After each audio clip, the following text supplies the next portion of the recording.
Hi, I'm Jacob and I am on keto.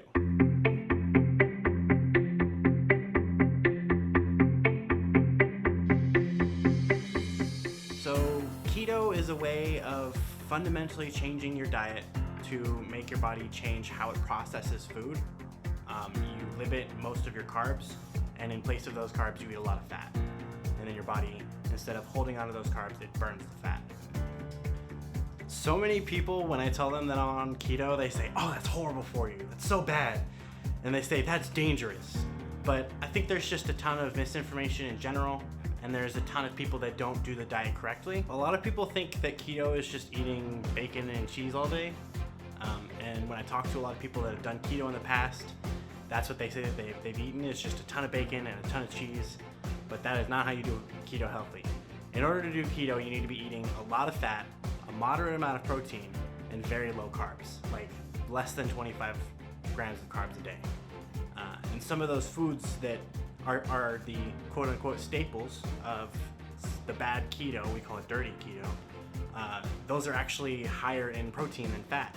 Like most cheeses are higher in protein, but you need a lot of fat because your body actually turns protein into carbs in your body through a process called gluconeogenesis.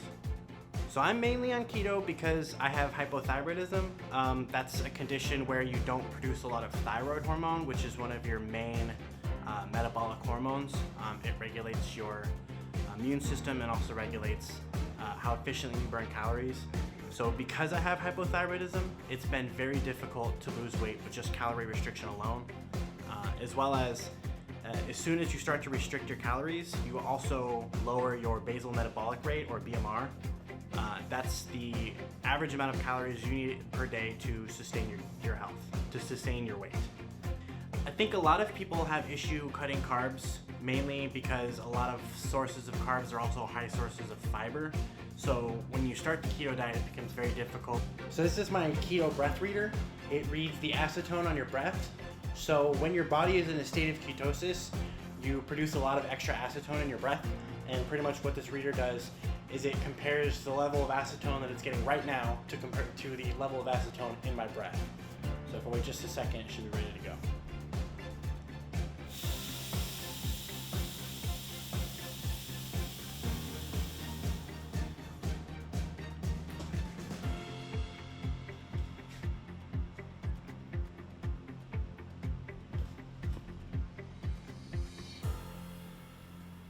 And I'm doing good. I'm in ketosis. So if you're just getting into keto, there's so many resources for you to reach out to. There's all sorts of websites and YouTubers that explain what to do with keto, plenty of starter meals to do, as well as there's a keto subscription box as well that I've used in the past. Every month they'll send you keto approved snacks that are high in fat, low in carbs, and those help you get through those days that are particularly bad where you're craving for something. Since I've been on keto, I've missed foods pretty badly.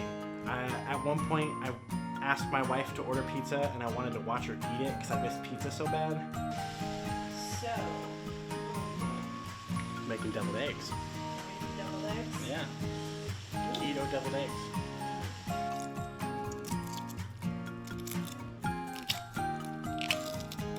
The hardest part about keto by far has to be the amount of cooking that you have to do. I think that's the primary reason why people fail on keto is because it's very hard to cook almost every day. Either on a Sunday night, you'll have to cook a ton and just meal prep for the entire week, or you'll have to have a lot of small meals prepared ahead of time because if you gotta go out and eat somewhere, there's not a lot of keto options out there. There's not a lot of keto fast food options, and if you're gonna go eat out at a restaurant, there's the possibility they don't have any keto options. All right, so we're gonna make, this is my meal replacement shake. If I have a day where we don't wanna cook, or I come home really late and we don't have time to cook anything, this is normally what I'll do to eat something. And so you start with your shaker bottle.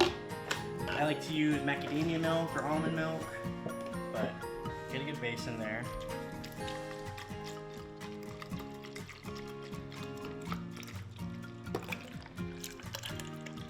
That's good. And then this is a keto specific shake. This is a chocolate shake. It says to add 2 scoops, but I'm just gonna do 1 because I'll be adding some extra stuff.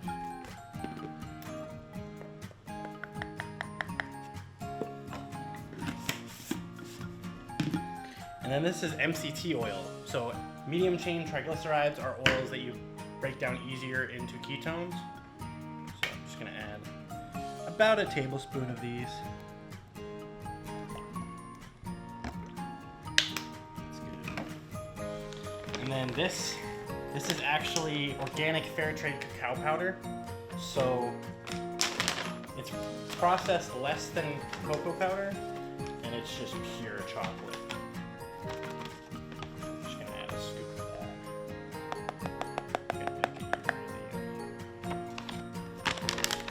And then here's the real secret. Heavy whipping cream is a godsend. This stuff only less than 1 gram of carbohydrate per serving, and it makes shakes so thick, so creamy. Add a little bit of that.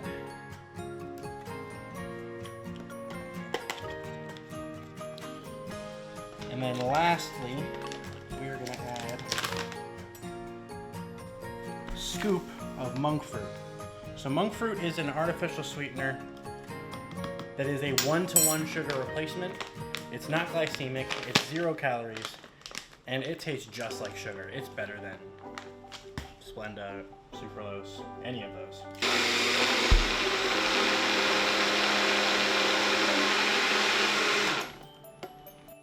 So for keto, the main staple foods are things that are really high in fat. Like for instance, avocados or mozzarella. A lot of people like to find replacements for foods that they already have in their diet. So for instance, you can make a cauliflower-based mac and cheese, or you can rice up cauliflower and use that as a replacement for white rice.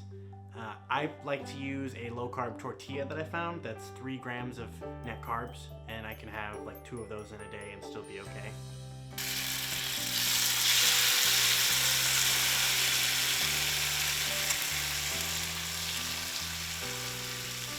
One of my favorite keto meals by far is my wife makes this cauliflower fried rice, but she makes it with kimchi and mozzarella, and it's so good. Cauliflower rice is an amazing thing for keto because it's low in carbs, and you can turn cauliflower into anything. A lot of people think of keto as in like you can't have pasta, but there's a lot of really starchy vegetables like potatoes that you can't have. Luckily with potatoes, you can substitute those. If it's like a mashed potato, you can do mashed cauliflower, or if you're trying to fry it up, you can actually use daikon, which is a Japanese radish. Quite often, one of my coworkers will walk up to me and be like, "Hey, what are you eating today?" And it's always something different. We love to make different keto foods. Me and my wife love to experiment. Most recently, I made my own barbecue sauce with keto-approved sweeteners, and then made a pulled pork with that, and that was great.